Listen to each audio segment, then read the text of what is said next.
بسم اللہ الرحمن الرحیم۔ السلام علیکم ورحمۃ اللہ وبرکاتہ۔ ناظرین، سرزمین یمن جزیرۃ العرب میں واقع ہے اور اس کا شمار دنیا کی ایسی آباد اور بابرکت زمینوں میں ہوتا ہے جو ماضی میں درخشندہ تمدن کی حامل تھی۔ اس سرزمین پر ایسے بادشاہ حکومت کیا کرتے تھے جن کا نام طبع تھا۔ چونکہ لوگ ان کی اتباع کیا کرتے تھے اس لیے ان کو طبع کہتے تھے، یا پھر اس لیے کہ وہ کئی پشتوں تک یکے بعد دیگر برسر اقتدار آتے رہے۔ قوم طبع کون تھی، اس حوالے سے آج کی اس ویڈیو میں بات کریں گے، اور اس کے علاوہ یمن کے بادشاہ طبع حمیری کا قصہ بھی بیان کریں گے جو حضور صلی اللہ علیہ وآلہ وسلم سے 1000 سال بیشتر یمن کا بادشاہ ہوا کرتا تھا۔ ناظرین، قرآن مجید میں صرف 2 مقامات پر طبع کا لفظ استعمال کیا گیا ہے۔ ارشاد ہوتا ہے، گھنے درختوں کی سرزمین والی قوم شعیب اور قوم طبع، ایک نے خدا کے رسولوں کو جھٹلایا تو خدا کی تہدید بھی ان کے بارے میں سچ ثابت ہو گئی۔ طبع یمن کے بادشاہوں کا ایک عمومی لقب تھا، جس طرح ایران کے بادشاہوں کو کسرا، ترک سلاطین کو خاقان، مصر کے بادشاہوں کو فرعون اور روم کے شہنشاہوں کو قیصر کہا جاتا ہے۔ یمن کے بادشاہوں کو طبع یا تو اس لیے کہا جاتا تھا کہ یہ لوگ اپنی پیروی کی دعوت دیا کرتے تھے، یا پھر اس لیے کہ وہ یکے بعد دیگر براہ مملکت ہوا کرتے تھے۔ بظاہر تو یہی معلوم ہوتا ہے کہ قرآن مجید نے یمن کے تمام بادشاہوں کی بات نہیں کی بلکہ کسی خاص بادشاہ کا ذکر کیا ہے، جیسا کہ حضرت موسیٰ علیہ السلام کے معاصر خاص فرعون کی بات کی ہے۔ بعض روایات میں آیا ہے کہ اس کا نام اسعد ابو کرب تھا۔ بعض مفسرین کا یہ نظریہ ہے کہ وہ بذات خود حق طلب اور صاحب ایمان شخص تھا۔ انہوں نے قرآن مجید کی دونوں آیات سے استدلال کیا ہے، کیونکہ قرآن پاک کی مذکورہ دونوں آیات میں اس کی ذات کی مذمت نہیں کی گئی بلکہ اس کی قوم کی مذمت کی گئی ہے۔ پیغمبر اسلام صلی اللہ علیہ وآلہ وسلم سے نقل کی جانے والی روایت بھی اسی بات کی شاہد ہے، کیونکہ حضرت صلی اللہ علیہ وآلہ وسلم نے فرمایا کہ طبع کو برا مت کہو کیونکہ وہ ایمان لا چکا تھا۔ ناظرین، ایک اور روایت میں ہے کہ طبع جب اپنے کشور کشائی کے ایک سفر میں مدینہ کے قریب پہنچا تو وہاں کے ساکن یہودی علماء کو پیغام بھیجا کہ اس سرزمین کو ویران کرنا چاہتا ہوں تاکہ کوئی بھی یہودی اس جگہ نہ رہنے پائے اور عرب قانون حکم فرما ہو۔ یہودیوں کا سب سے بڑا عالم شامول تھا۔ اس نے کہا کہ یہ وہ شہر ہے جو حضرت اسماعیل علیہ السلام کی نسل سے پیدا ہونے والے ایک پیغمبر کی ہجرت گاہ بنے گا۔ پھر اس نے پیغمبر اسلام صلی اللہ علیہ وآلہ وسلم کی چند صفات گنوائیں۔ طبع جس کے ذہن میں گویا اس بارے میں کچھ معلومات تھیں، اس نے کہا تو پھر اس شہر کو ویران نہیں کروں گا، حتیٰ کہ ایک اور روایت میں اسی داستان کے ذیل میں یہ بات بھی بیان ہوئی ہے کہ اس نے اوس اور خزرج کے بعض قبائل کو جو اس کے ہمراہ تھے حکم دیا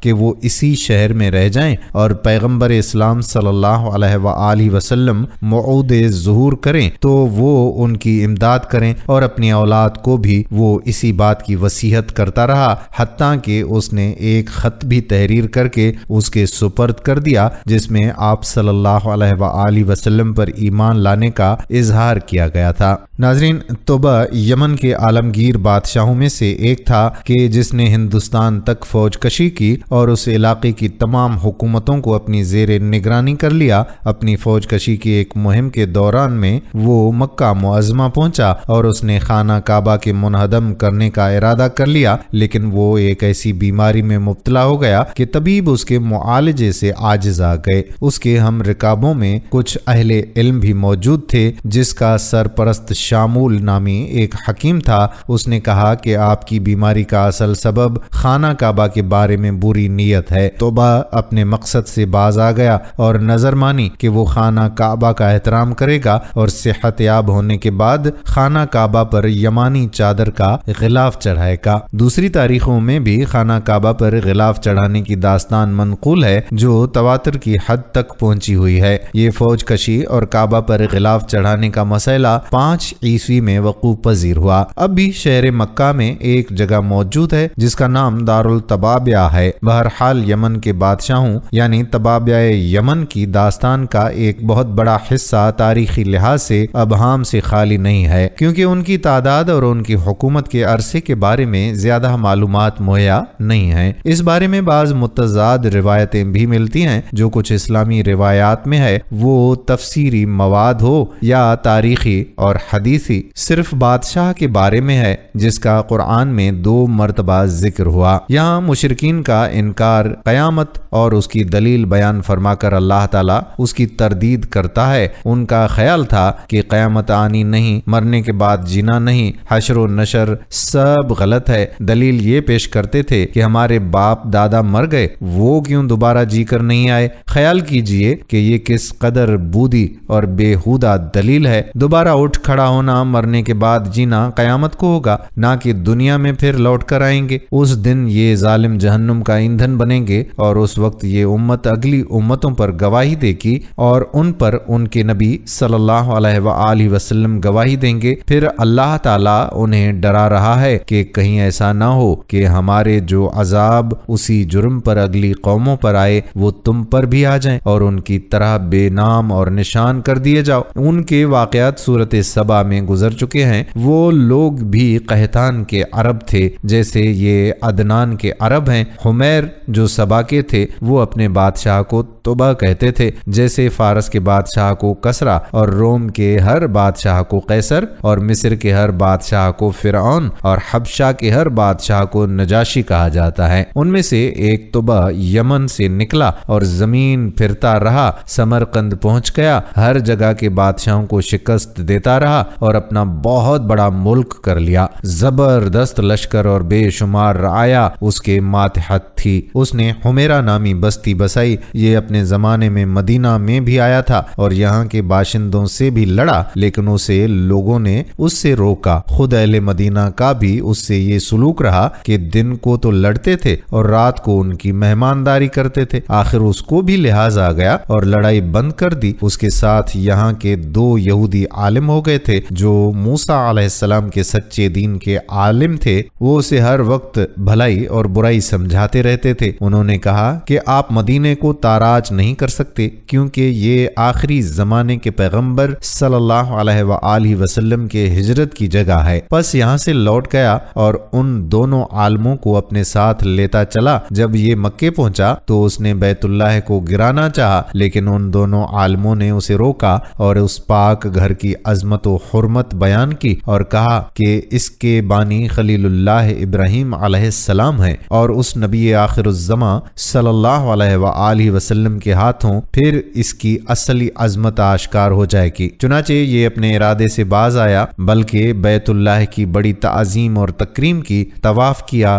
غلاف چڑھایا، یہاں سے یمن واپس چلا گیا۔ خود موسیٰ علیہ السلام کے دین میں داخل ہوا اور تمام یمن میں یہی دین پھیلایا۔ اس وقت تک مسیح علیہ السلام کا ظہور نہیں ہوا تھا اور اس زمانے والوں کے لیے یہی سچا دین تھا۔ اس طرح کے واقعات بہت تفصیل سے سیرت ابن اسحاق رحمۃ اللہ علیہ میں موجود ہیں اور حافظ ابن عساکر بھی اپنی کتاب میں بہت تفصیل کے ساتھ لائے ہیں۔ اس میں ہے کہ اس کا پایہ تخت دمشق میں تھا، اس کے لشکروں کی صفیں دمشق سے لے کر یمن تک پہنچتی تھیں۔ ایک حدیث میں ہے نبی کریم صلی اللہ علیہ وآلہ وسلم نے فرمایا کہ میں نہیں جان سکا کہ حد لگنے سے گناہ کا کفارہ ہو جاتا ہے یا نہیں، اور نہ مجھے یہ معلوم ہے کہ طبع ملعون تھا یا نہیں، اور نہ مجھے یہ خبر ہے کہ ذوالقرنین نبی تھے یا بادشاہ، اور روایت میں ہے کہ یہ بھی فرمایا کہ عزیز پیغمبر تھے یا نہیں۔ بحوالہ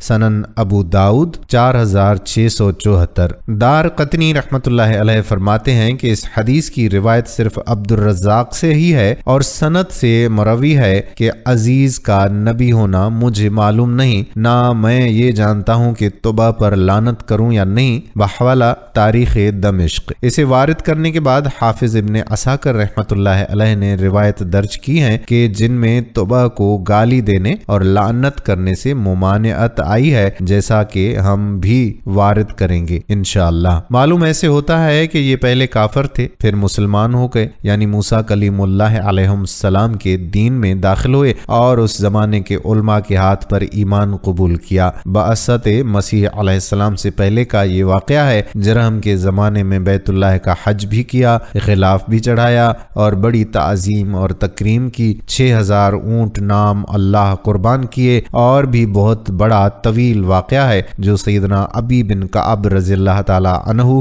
سیدنا عبداللہ بن عباس رضی اللہ تعالی عنہ سے مروی ہے، اور اصل قصے کا دار و مدار سیدنا کعب احبار اور عبداللہ بن سلام رضی اللہ تعالی عنہما پر ہے۔ وہب بن منبہ نے بھی اس قصے کو وارد کیا ہے۔ حافظ ابن عساکر رحمت اللہ علیہ نے اس طبع کے قصے کے ساتھ دوسرے طبع کے قصے کو بھی ملا دیا ہے جو ان کے بہت بعد تھا۔ اس کی قوم تو اس کے ہاتھ پر مسلمان ہو گئی تھی، پھر ان کے انتقال کے بعد وہ کفر کی طرف لوٹ گئے اور دوبارہ آگ اور بتوں کی پرستش شروع کر دی، جیسا کہ سورہ سبا میں مذکور ہے۔ حضرت سعید بن جبیر رحمت اللہ علیہ فرماتے ہیں کہ اس طبع نے کعبے پر غلاف چڑھایا تھا۔ آپ صلی اللہ علیہ وآلہ وسلم لوگوں کو منع کرتے تھے کہ اس طبع کو برا نہ کہو، یہ درمیان کا طبع ہے، اس کا نام اسد ابو کرب بن ملکی رب یمانی ہے۔ اس کی سلطنت 326 سال تک رہی، اس سے زیادہ لمبی مدت ان بادشاہوں میں سے کسی نے نہیں پائی۔ نبی کریم صلی اللہ علیہ وآلہ وسلم سے تقریباً 700 سال پہلے اس کا انتقال ہوا ہے۔ مورخین نے یہ بھی بیان کیا ہے کہ ان دونوں موسوی عالموں نے جو مدینے کے تھے، انہوں نے جب طبع بادشاہ کو یقین دلایا کہ یہ شہر آخر الزماں احمد صلی اللہ علیہ وآلہ وسلم کا ہجرت گاہ ہے، تو اس نے ایک قصیدہ کہا تھا اور اہل مدینہ کو بطور امانت دے گیا تھا، جو ان کے پاس ہی رہا اور بطور میراث ایک دوسرے کے ہاتھ لگتا رہا،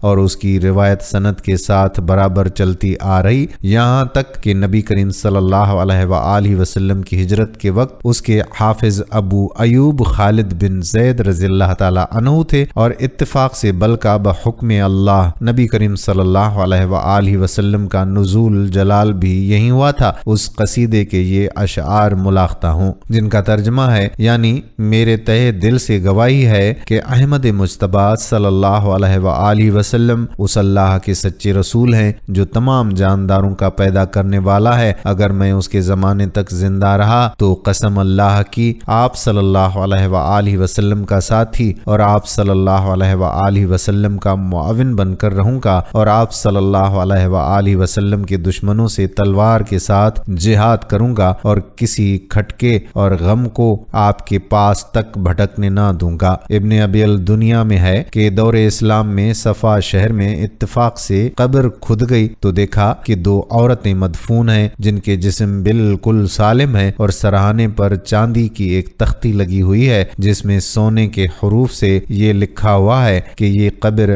حی اور لمیز کی ہے، اور ایک روایت میں ان کے نام حبی اور تماخر ہیں۔ یہ دونوں طبع کی بہنیں ہیں۔ یہ دونوں مرتے وقت تک اس بات کی شہادت دیتی رہیں کہ لائق عبادت صرف اللہ تعالیٰ ہی ہے۔ یہ دونوں اللہ تعالیٰ کے ساتھ کسی کو شریک نہیں کرتی تھیں۔ ان سے پہلے کے تمام نیک صالح لوگ بھی اسی شہادت کو ادا کرتے ہوئے انتقال فرما رہے ہیں۔ ناظرین، حضرت کعب رحمت اللہ علیہ بیان فرماتے ہیں کہ طبع کی تعریف قرآن سے اس طرح معلوم ہوتی ہے کہ اللہ تعالیٰ نے ان کی قوم کی مذمت کی، ان کی نہیں کی۔ سیدہ عائشہ منقول کرتی ہیں کہ طبع کو برا نہ کہو، وہ صالح شخص تھا۔ ابن ابی حاتم میں ہے کہ رسول اللہ صلی اللہ علیہ وآلہ وسلم نے فرمایا کہ طبع کو گالی نہ دو، وہ مسلمان ہو چکا تھا۔ اور ناظرین، اب یہاں پر ہم یمن کے بادشاہ طبع حمیری کا قصہ مکمل طرح سے بیان کرتے ہیں۔ ناظرین، حضور صلی اللہ علیہ وآلہ وسلم سے 1000 سال پیشتر یمن کا بادشاہ طبع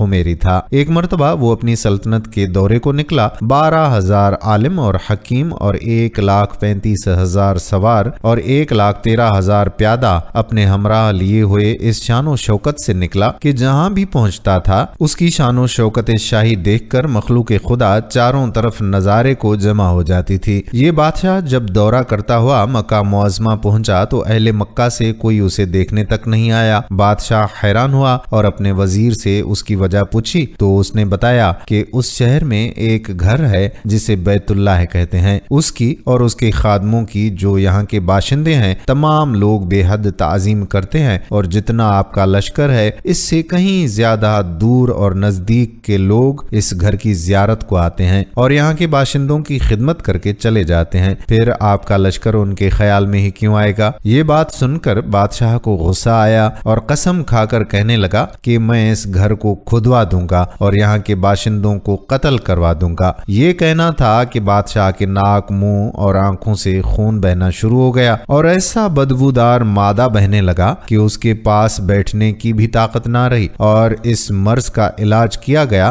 مگر اسے افاقہ بالکل نہ ہوا۔ شام کے وقت بادشاہ ہی کے علماء میں سے ایک عالم ربانی تشریف لائے اور نبض دیکھ کر فرمایا کہ مرض آسمانی ہے اور علاج زمین کا ہو رہا ہے۔ اے بادشاہ، آپ نے اگر کوئی بری نیت کی ہے تو فوراً اس سے توبہ کریں۔ بادشاہ نے دل ہی دل میں بیت اللہ شریف اور خدا میں کعبہ کے متعلق اپنے ارادے سے توبہ کی۔ توبہ کرتے ہی اس کا وہ خون اور مادہ بہنا بند ہو گیا، اور پھر صحت کی خوشی میں اس نے بیت اللہ شریف کو ریشمی غلاف چڑھایا اور شہر کے ہر باشندے کو 7 اشرفی اور 7 ریشمی جوڑے نظر کیے۔ پھر یہاں سے یہ چل کر مدینہ منورہ پہنچا تو ہمراہ ہی علماء نے جو کتب سماویہ کے عالم تھے وہاں کی مٹی کو سونگھا اور کنکریوں کو دیکھا، اور نبی آخر الزماں صلی اللہ علیہ وآلہ وسلم کی ہجرت گاہ کی جو علامتیں انہوں نے پڑھی تھیں ان کے مطابق اس سرزمین کو پایا تو باہم عہد کر لیا کہ ہم یہاں ہی مر جائیں گے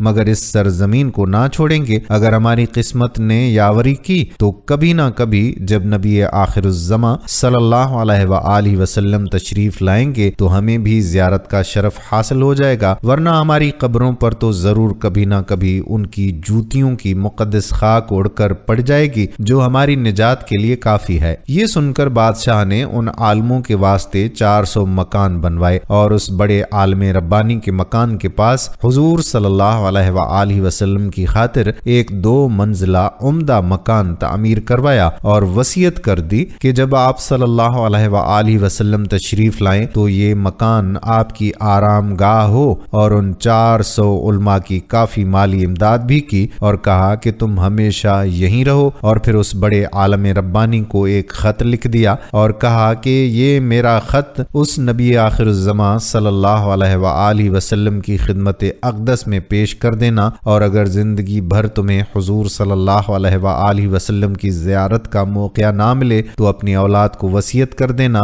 کہ نسلاً بعد نسلاً میرا یہ خط محفوظ رکھیں حتیٰ کہ سرور ابد قرار صلی اللہ علیہ وآلہ وسلم کی خدمت اقدس میں پیش کیا جائے۔ یہ کہہ کر بادشاہ طبع حمیری وہاں سے چل دیا۔ وہ خط نبی کریم صلی اللہ علیہ وآلہ وسلم کی خدمت اقدس میں 1000 سال کے بعد پیش ہوا۔ کیسے ہوا اور خط میں کیا لکھا تھا سنیے اور عظمت حضور صلی اللہ علیہ وآلہ وسلم کی شان دیکھیے۔ کمترین مخلوق طبع اول حمیری کی طرف سے شفیع المذنبین سید المرسلین محمد رسول اللہ صلی اللہ علیہ وآلہ وسلم، اما بعد، اے اللہ کے حبیب، میں آپ پر ایمان لاتا ہوں اور جو کتاب آپ پر نازل ہوگی اس پر بھی ایمان لاتا ہوں، اور میں آپ کے دین پر ہوں، پس اگر مجھے آپ کی زیارت کا موقع مل گیا تو بہت اچھا اور غنیمت، اور اگر میں آپ کی زیارت نہ کر سکا تو میری شفاعت فرمانا اور قیامت کے روز مجھے فراموش نہ کرنا۔ میں آپ کی پہلی امت میں سے ہوں اور آپ کے ساتھ آپ کی آمد سے پہلے ہی